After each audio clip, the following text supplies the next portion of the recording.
Primeiro Jornal. Tirol FM, com as primeiras informações do dia. Em 3 anos, o Centro de Reprodução Humana realizou cerca de 5.000 atendimentos. E é com o diretor médico do Centro de Reprodução Humana do Hospital Bruno Born e especialista em reprodução humana, Marcos Reher, com quem eu converso hoje. Bom dia, doutor, tudo bem? Tudo bem, bom dia, Bruna, bom dia aos ouvintes da Rádio Tirol. Doutor, que bom poder voltar a conversar com você ainda mais sobre esse assunto. Tão feliz, né? Afinal, são comemorados 3 anos de centro, muitos bebezinhos por aí, e você me contava fora do ar que hoje, principalmente, é um dia bem especial.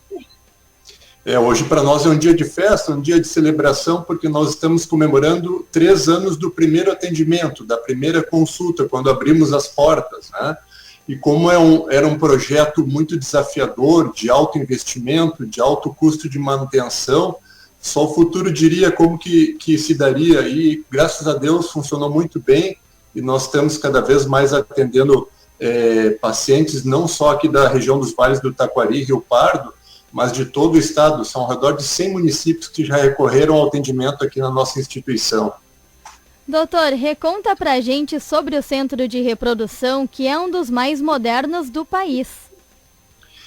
O Centro de Reprodução, ele surgiu da necessidade que a região tinha, até mesmo constatada por integrantes do próprio Hospital Bruno Born, aqui de Lajeado, em que foi se identificado que a população da região tinha que viajar a Porto Alegre em tratamentos muitas vezes desgastantes emocionalmente, financeiramente, mas também fisicamente, porque a pessoa perdia um dia, um turno de trabalho para ir até a capital, para realizar uma ecografia, retornar, voltar 2, 3 dias depois, retornar. Então, era um motivo a mais de desgaste dos pacientes, desgaste do casal.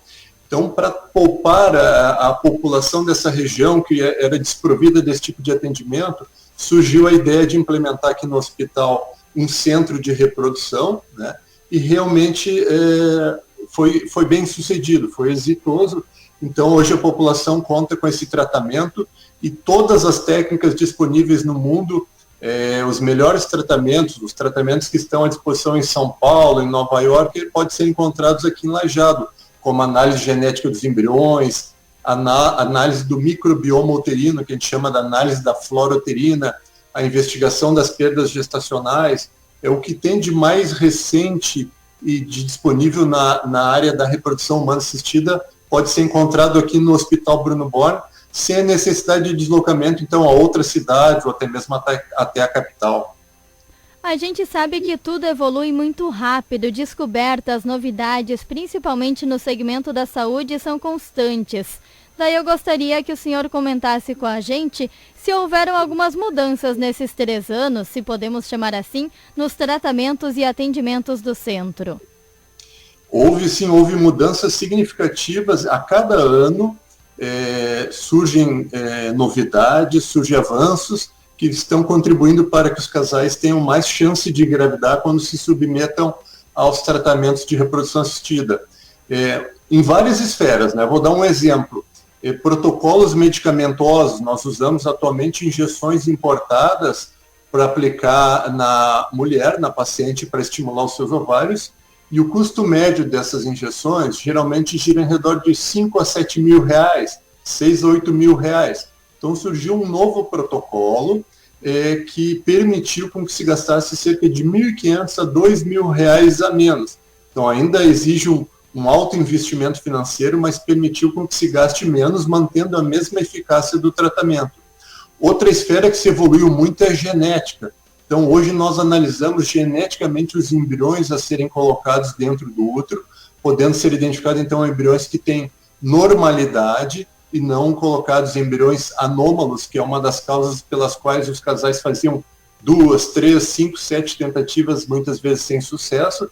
E não só a análise genética dos embriões, mas também a análise do ambiente onde os embriões são colocados, que é a mucosa uterina, que se chama endométrio. Então, hoje a gente consegue analisar o período mais adequado de colocar os embriões, que se chama janela de implantação, consegue-se analisar a proporção de lactobacilos, que é um micro-organismo defensor da flora uterina. Se está baixo, a gente repõe. e identificar se existe uma proliferação de certas bactérias dentro do útero, que até bem pouco tempo se imaginava que o útero era um ambiente estéril onde o embrião se desenvolvia, que não havia bactérias. Mas se viu que sim, que se há muitas, e muitas vezes essa é uma causa de infertilidade ou a causa de abortamento ou até mesmo de insucessos nos tratamentos para engravidar. Doutor, com tantos avanços, qual é a taxa de êxito desses tratamentos? A taxa de sucesso varia muito conforme o tratamento e conforme a idade da paciente. Então, por exemplo, vamos pegar aqui um casal que a paciente tem entre 30 e 35 anos. A taxa de sucesso gira ao redor de 50%. Então, metade dos casais engravidam na primeira tentativa e metade não engravidam. Agora, se o casal opta por fazer essa análise genética dos seus embriões, colocando apenas o embrião, nós temos uma taxa de sucesso que gira ao redor de 60%, e se o casal ousar e quiser colocar 2 embriões no seu útero analisados geneticamente, a taxa sobe para 70% a 75% de sucesso. Sendo que quando eu comecei nessa área, ou pelo menos atendi os primeiros casais lá no final da faculdade de medicina, na residência, 30 anos atrás, a gente falava em taxas de sucesso de 10%, 15% dos tratamentos. E hoje a gente fala em chegando até em 70%, 75% de taxa de êxito. São números muito bons. E, doutora, a gente precisa lembrar também que, apesar de tantos exames, tantos acompanhamentos que podem ser feitos, há outras coisas que impactam também no tratamento, das quais a gente não tem controle, né? É verdade. Como um todo, né, alguns cuidados importantes, por exemplo, a alimentação. A maioria da população julga que tem uma alimentação saudável, mas quando é feita uma avaliação por um nutricionista especializado nessa área da reprodução, é possível identificar a ingestão de uma série de alimentos e bebidas que podem até prejudicar a fertilidade e a escassez, a carência do consumo de outros que são benéficos. Para dar um exemplo, então, a alimentação, a má alimentação, o excesso de peso, o ganho de peso que a população nas últimas décadas vem paulatinamente apresentando, sobretudo agora em tempos de pandemia, né?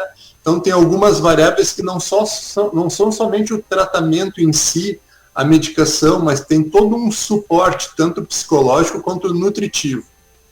Esse suporte todo é oferecido pelo centro também? Nós temos à disposição, sim, quando indicado, quando identificada a necessidade, né, é recorrida à avaliação desses profissionais. Isso não é uma regra para todos os casais, mas em alguns casos, por exemplo, em que a gente não obtém o sucesso na primeira tentativa, na busca de tentar identificar as causas da falta de êxito, muitas vezes os casais passam, por exemplo, pela avaliação nutricional. Doutora, há famílias que procuram vocês para a realização do tratamento, mas há também a questão que envolve algumas doenças, porque é possível também o congelamento. E me corrija se eu estiver enganada, mas isso pode ser feito inclusive nos casos de câncer. É verdade, nós fazemos congelamento de espermatozoides, no caso, por exemplo, de cânceres masculinos, como é o caso de câncer de testículo, câncer de próstata, e fazemos também congelamento de óvulos nos casos dos cânceres femininos, como é o caso de câncer de mama, câncer de colo do útero, ou em ambos os sexos, doenças hematológicas como linfoma, leucemia, em que há necessidade de uso de medicações que são tóxicas, que são lesivas para a saúde dos espermatozoides e óvulos, pela necessidade de se usar quimioterapia e radioterapia. Atualmente, por exemplo, nós estamos com uma paciente em tratamento justamente que foi recentemente diagnosticado uma doença maligna e ela está em vigência do tratamento, eu vou atendê-la hoje, em vigência do tratamento de um câncer e simultaneamente nós vamos congelar os óvulos dessa mesma paciente, para tentar preservar a fertilidade dela. E no momento que o homem e a mulher estão curados, felizmente hoje em dia as taxas de câncer, as taxas de cura do câncer, elas já são bem mais elevadas, então é grande o número de pacientes que conseguem sobreviver à doença, a ter uma boa qualidade de vida, mas muitas vezes lá adiante ficam inférteis. Então hoje em dia os oncologistas, os urologistas, os ginecologistas não só estão indicando tratamento oncológico para essas pacientes, como simultaneamente, rapidamente, sem perda, nós congelamos então as sementes masculinas, que são os espermatozoides, e as femininas, que são os óvulos. Que bacana. Doutor, a procura pelo atendimento de vocês tem crescido com o passar desses anos? Ela tem aumentado desde a inauguração e nos chamou a atenção o ano passado, 2020, que foi praticamente tomado pela pandemia, né, que ao final do ano nós tivemos um crescimento de cerca de 18%, 19% em relação ao ano de 2019. Então, mesmo em um ano de pandemia, nós tivemos um aumento do número de atendimentos. E nós imaginamos que talvez, se não fosse a pandemia, esse número fosse bem mais expressivo. Claro que alguns casais, sobretudo casais mais jovens, ou casais que já tinham um filho, eles optaram por aguardar, esperar passar ou amenizar essa agressividade da pandemia, mas, por outro lado, muitos casais que não tinham tempo, não tinham condições pelas suas profissões, com o home office, se afastando de suas atividades profissionais presenciais, né, trabalhando em casa, eles conseguiram ter a oportunidade de realizar o tratamento que muitas vezes desejavam há anos e não tinham tempo. Então, é possível, com o trabalho em casa, se organizar de uma maneira mais flexível e realizar o seu tratamento. Então, a cada ano nós temos identificado um crescimento no número de atendimentos. Inclusive, a região de Teutônia, ela é a 5ª ou 6ª colocada, se eu não me engano, em procedência de pacientes. Cerca de 5 a 7% dos nossos pacientes vêm de Teutônia. Os pacientes são principalmente aqui da região do Vale do Taquari? Em sua maioria, sim, mas como a gente já atingiu cerca de 100 municípios, nós temos pacientes que vêm da fronteira, da região de Uruguaiana, de Itaqui, porque o deslocamento é menor do que se tivessem que se deslocar até Porto Alegre. E o que chama atenção também são os casos de pacientes da região metropolitana, de cidades como Esteio, Campo Bom, que faz o caminho inverso do que era o natural, de viajar do interior para a capital. Nós temos pacientes que vêm da região metropolitana até Lajeado para realizar o tratamento aqui. O comentário que eles fazem para nós é que muitas vezes adentrar a capital, transitar por dentro da cidade, localizar a instituição, eles levam o mesmo tempo pegando uma BR e vindo até Lajeado do que até chegar a um determinado ponto específico dentro da cidade. E esse fenômeno também já é observado em São Paulo, por exemplo, onde cidades universitárias de referência na área da saúde, como Campinas e Ribeirão Preto, tem uma grande demanda, né? E a gente vê que está acontecendo em cidades médias do Rio Grande do Sul, que estão se tornando polos de referência com universidades, como é o caso de Santa Cruz, Lajeado, em que o pessoal não precisa mais se deslocar até a capital. Doutor, você tem em mãos alguns números do Centro de Reprodução Humana para contar para a gente? Porque eu tenho aqui alguns dados e alguns me chamam bastante atenção, principalmente na questão da idade dos pacientes que procuram por vocês. Nós fizemos um levantamento ao longo desses 3 anos para avaliar algumas informações importantes, interessantes e até curiosas, né? Então, o paciente mais jovem a nos procurar foi um paciente de 19 anos, que era justamente um caso de oncológico, de preservação da fertilidade por doença do tipo câncer, né? E o paciente com a idade mais elevada foi um homem de um casal que estava tentando ter filhos, cuja idade dele era 73 anos. E até o momento, a nossa paciente que engravidou e deu à luz, inclusive era uma paciente pós-menopáusica, né, que engravidou e deu à luz com mais idade, foi uma mulher de 50 anos. Mas isso são os extremos, né? Nós estamos falando de números que chamam atenção pela juventude ou pela idade mais avançada. Mas a idade média dos nossos pacientes que nos procuram é 36,3 anos, tá? Então está situada entre 36 e 37 anos. O quanto a faixa etária impacta no tratamento? Ou existe uma faixa etária que seria mais indicada? Existe, sim. A gente evoluiu socialmente, economicamente, financeiramente, intelectualmente, mas biologicamente nós ainda somos um animal cujo ápice da capacidade reprodutiva fica na década entre os 20 e 30 anos. O problema é que com o aumento da nossa expectativa de vida, nós estamos vivendo em média cerca de 70 a 80 anos, né? Nós estamos postergando cada vez mais o momento de termos filhos. Então, com as oportunidades de trabalho, com as oportunidades de estudo, podendo fazer uma graduação, uma pós-graduação, as pessoas estão cada vez mais postergando o momento de engravidar, procurando adquirir o seu imóvel, se estabilizar financeiramente. O problema disso é que, do ponto de vista biológico, isso pesa muito contra, uma vez que, para a mulher, a fertilidade vai declinando após os 30 anos e significativamente após os 50 anos. E para o homem, o declínio da fertilidade começa a ocorrer após os 40 anos e significativamente após os 50. Então, vai o conselho, claro que não vamos querer que as pessoas desejem ou tentem engravidar a população inteira aos 22 anos, aos 25, aos 27 anos. Mas também nem tanto o extremo oposto. Muita gente está deixando para engravidar quando tem 42, 44, 47 anos, quando até mesmo via tratamento médico, os resultados às vezes são frustrantes. Qual a probabilidade de gêmeos, trigêmeos, quadrigêmeos?